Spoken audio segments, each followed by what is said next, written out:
ही दिखने में सुंदर नहीं थी, लेकिन अमीर बाप की बेटी सृष्टि पर उसकी माँ जान छिड़कती। मेरी बेटी कितनी प्यारी है, भगवान सबको सृष्टि जैसी बेटी दे। सृष्टि धीरे धीरे बड़ी होती है। एक दिन सृष्टि की सहेली कहती है, तू दिखने में कितनी अजीब सी है, लेकिन मैं जानती हूँ हम सब में सबसे अच्छी शादी तो तेरी ही होगी। तेरे पापा अमीर जो हैं। और बता नहीं सकते यार, दहेज तो हर कोई देता है, ये क्या ज्यादा ले जाएगी अपने पति के लिए? अरे बड़े शहर में कोठी है इसके पापा की। अरे पापा की है ना, कौन सी इसकी है? इसकी होती तब तो कोई भी लड़का इससे शादी कर लेता। अरे पापा की मतलब पापा की है तो मेरी ही है ना? किसने कहा? अब तेरी तो तब होगी ना जब तेरा भाई ना हो। वैसे भी शादी के बाद सारी प्रॉपर्टी भाई के नाम होती है। सृष्टि समझ जाती है कि उसे किसी भी हालत में माँ बाप की सारी प्रॉपर्टी को अपने नाम करना है। सृष्टि अपनी माँ से कहती है, मम्मी मुझे तो बहुत चिंता है। पता है शीनू क्या कर रहा है? अरे क्या कर रहा है, वो तो काम पर जाता है और वापस घर आता है। नहीं ना माँ, वो यही तो नहीं कर रहा, बाकी सब कर रहा है। आपको पता है उससे प्यार है, और वो भी एक शादीशुदा लड़की से। हैं? ये क्या हो गया? मैं सोसाइटी में क्या मुंह दिखाऊंगी? अरे तेरे पापा तो यही कहेंगे कि मैंने ही उसे बिगाड़ दिया है। माँ देखो, मेरी बात मानो, पापा पर भी विश्वास करने की जरूरत नहीं है। अब आप ही बताओ, पापा इतनी देर घर के बाहर रहते हैं क्यों? बोलो। अरे बेटा वो तो नौकरी करते हैं ना। तू बहुत भोली है माँ। पापा का ऑफिस तो 7 बजे खत्म हो जाता है, लेकिन देखो कितनी देर से आते हैं। अरे नहीं नहीं बेटा, ऐसी कोई बात नहीं है। सृष्टि माँ को एक औरत से बात करते पिता की फोटो दिखाती है। देखो माँ, कैसे हैं पापा? मैं ना कहती थी कि पापा सही नहीं है।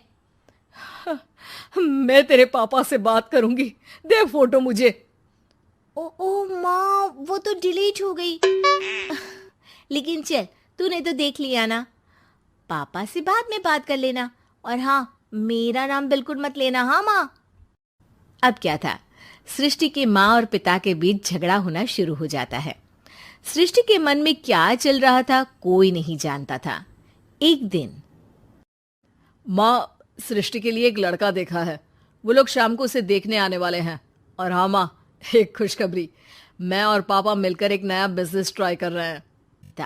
उसे भाई पर गुस्सा आ जाता है। लड़के वालों के जाने की बात कहती है, माँ देखा शीनू मेरे लिए कैसा लड़का लेकर आया, न दिखाने लायक न सुनने लायक, सेटल भी नहीं, वो भी हम करे। अरे माँ मैं जानती हूँ ये मेरी शादी किसी भी घर में क्यों करवाना चाहता है। अरे कैसी बात कर रही है बहन, तूने तो देखा ना, लड़के को मैंने ही मना कर दिया तुझसे शादी के लिए। जिसने लड़का बताया था उसने उसकी बहुत तारीफ की थी। बात आई गई हो जाती है, लेकिन सृष्टि का मन शांत नहीं होता। क्या करूं, कुछ समझ में नहीं आ रहा। मेरी शादी हो गई तो ये लोग पूरी प्रॉपर्टी शीनू के नाम कर देंगे, मेरे हाथ तो कुछ लगेगा ही नहीं। तभी सृष्टि को आइडिया आता है।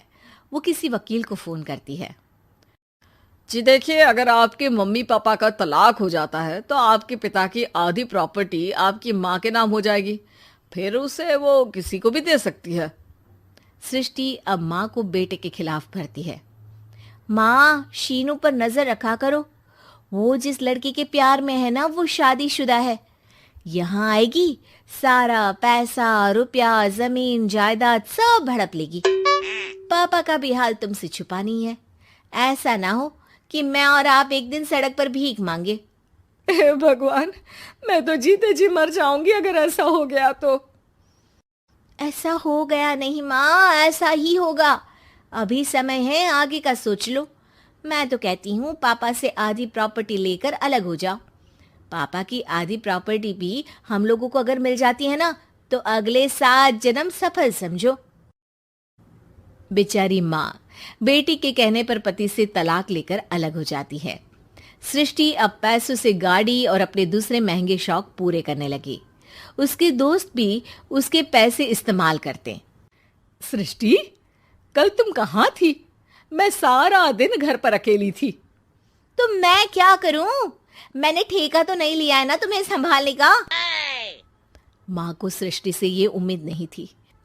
वो बैठकर रोने लगती है। वहीं उसका पति यानी कि सृष्टि के पिता आ जाते हैं। मैं जानता था कि तुम्हारा यही हाल होगा, तो आपने मुझे रोका क्यों नहीं? मैं रोकता तो तुम रुकती क्या? सृष्टि के कहने पर तुमने मुझ पर अपने बेटे पर शक किया, लेकिन तुम ये भूल गई कि कैसे हम दोनों ने मिलकर जीवन में इतना सब खड़ा किया। माँ पति के गले लग जाती है। मुझे माफ कर दीजिए, मैंने आपकी कमाई का एक बड़ा